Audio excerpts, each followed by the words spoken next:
Hello everyone, how are you all.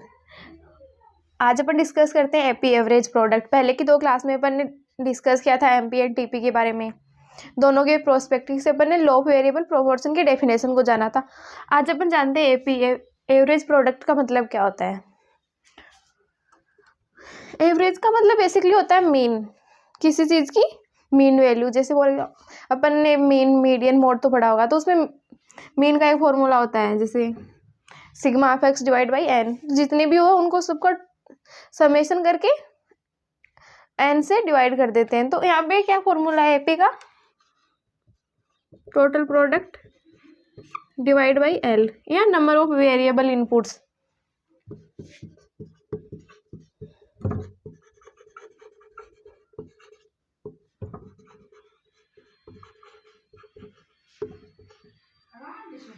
तो अपन ने variable input में क्या माना था, लेबर को माना था। तो इसका फॉर्मूला क्या होगा, TP upon L. For example कि आपके पास टीपी है एंड लेबर है 20, तो अपना एवरेज प्रोडक्ट क्या होगा, TP by L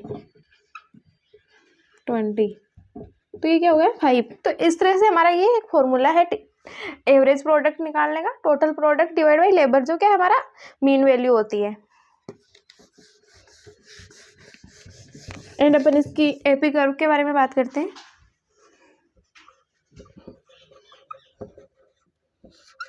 AP curve कैसा होता है, तो क्या AP curve inverse U shaped होता है।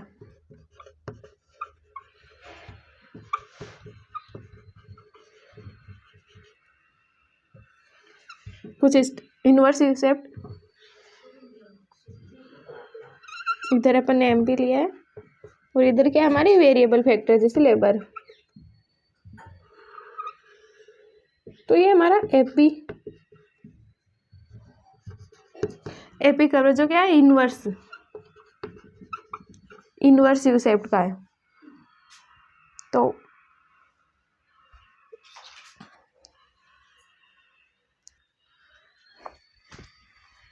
अपन इन दोनों के बीच में रिलेशन देखते हैं, एमपी एंड एपी के बीच में।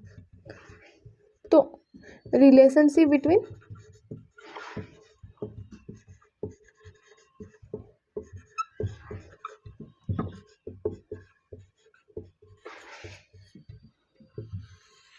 इन दोनों के बीच में क्या रिलेशन आता है, अपन देखते हैं ग्राफ की सहायता से।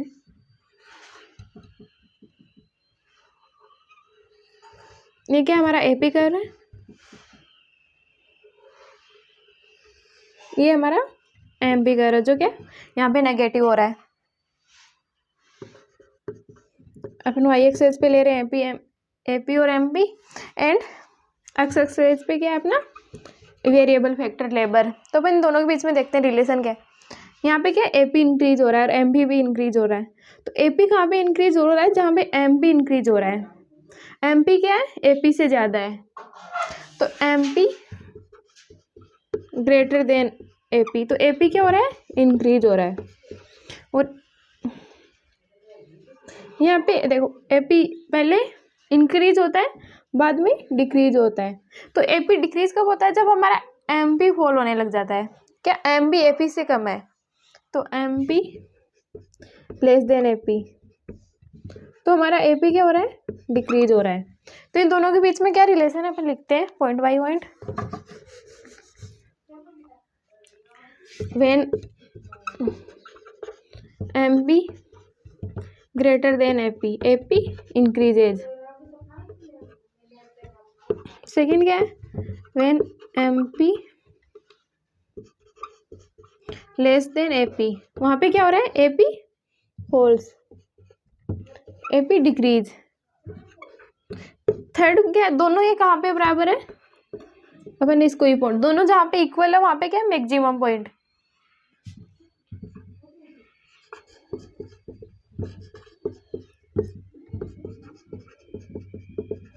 वहां पे क्या है मैक्सिमम, जहाँ पे दोनों ये इक्वल है।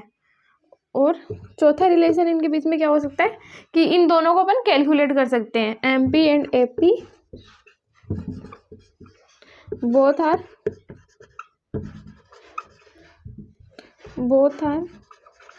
कैलकुलेटेड बाई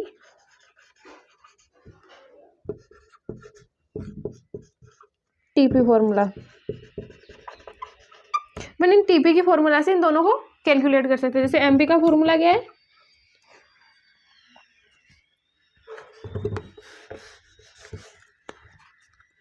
एमपी का फॉर्मूला क्या है, TU(n-TU(n-1). यहाँ पे अपन टीपी भी लिख सकते हैं, टोटल प्रोडक्ट। एंड एपी का क्या हो गया, TP = L। तो इन दोनों के बीच में बेसिक से 4 रिलेशन है, जहाँ पे एमपी ग्रेटर देन एपी, वहाँ पे एपी इंक्रीज हो रहा है। जहाँ पे एमपी कम है एपी से, वहाँ पे एपी डिक्रीज। दोनों जहाँ पे इक्वल है वहाँ पे मैक्सिमम पॉइंट है दोनों का। एपी का मैक्सिमम पॉइंट कहाँ है, जहाँ पे ये दोनों इक्वल है। एंड इन दोनों को अपन टीपी के फॉर्मूला की हेल्प से कैलकुलेट कर सकते हैं।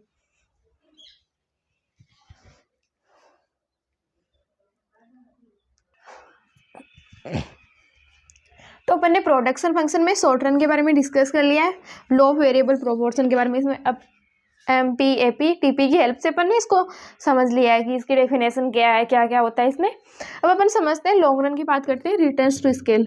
तो अपन इसके बारे में पढ़ते हैं। अपन अब लॉन्ग रन के बारे में पढ़ते हैं step by step. Returns to scale क्या होता है।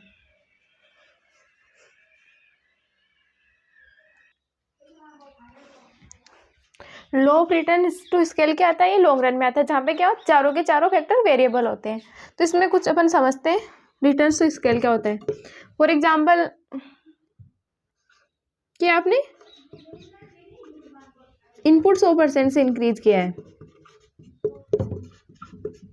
तो हमारा आउटपुट भी 100% से इंक्रीज हो रहा है। तो अपन इसको क्या बोलेंगे, कांस्टेंट रिटर्न्स टू स्केल।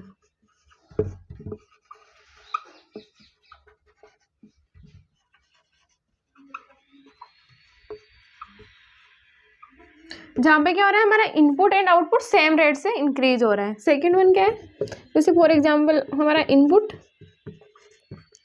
100% से इंक्रीज हो रहा है और हमारा आउटपुट 150% से इंक्रीज हो रहा है, कि इनपुट से ज़्यादा हमारा आउटपुट इंक्रीज हो रहा है। तो अपन इसको क्या बोलेंगे, IRS।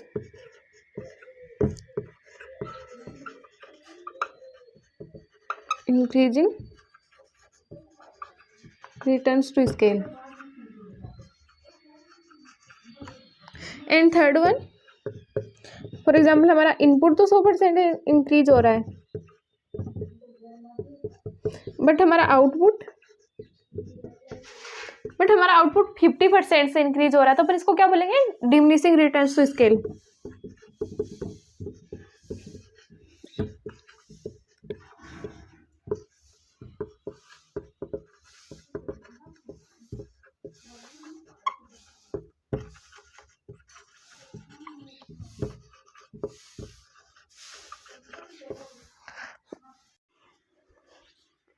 फॉर एग्जाम्पल हमारे पास लेबर 10 है, कैपिटल भी 10 है, और हमारा आउटपुट क्या हो रहा है, फॉर एग्जाम्पल 100। अपन ने कैपिटल को इंक्रीज कर दिया 10 से 20 और आउटपुट को भी इंक्रीज कर दिया 10 से 20, कैपिटल को भी इंक्रीज कर दिया 10 से 20 और हमारा आउटपुट हो गया 200।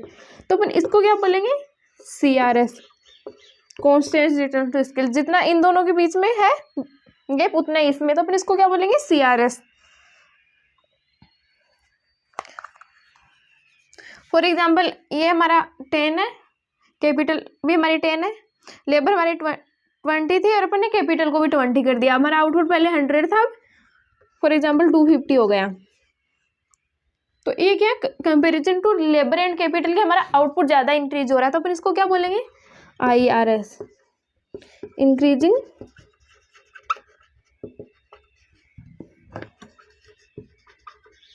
Returns to scale. And third one, for example हमारा लेबर 10 है, कैपिटल 10 है और हमारा इससे अपन आउटपुट कितना प्रोड्यूस कर रहे हैं, 100।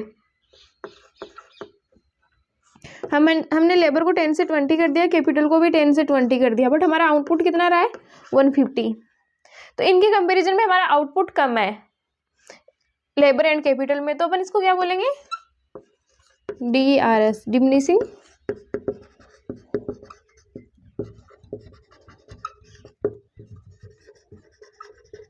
Returns to scale. तो